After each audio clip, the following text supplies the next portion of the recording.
Ob obilici smeha in sproščenosti so se pari, oblečeni v kostume konjev, podali na nenavadno dirko po mračnih ulicah Londona. Nekajletna tradicija prinaša udeležencem in gledalcem zabavo, pa vendar se nekje v ozadju lahko čuti kdaj tudi negativno kritiko ali pa pohvalo aktualnega in splošnega dogajanja v svetu. Odvisno je seveda od teme, ki jo izberejo organizatorji. Each year has grown quite considerably. Last year was the United Nations, and now it's the rock pop icons. So celebrating music, celebrating fun, and a lot of daftness as well.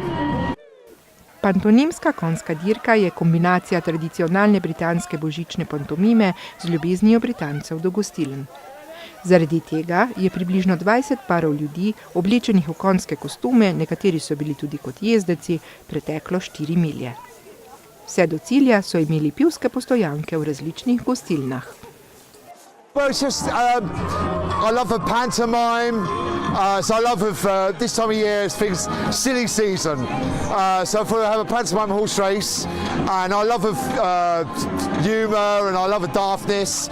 I try to merge a lot of things, elements into it, and also there's a bit of drinking involved in as well. So, but I don't like to promote the drinking, of course. Včasih gre za zabavo, včasih pohvalo, včasih kritiko. Kadar gre za kritiko ali pohvalo, je dobro, da ima dogodek tudi sporočilo.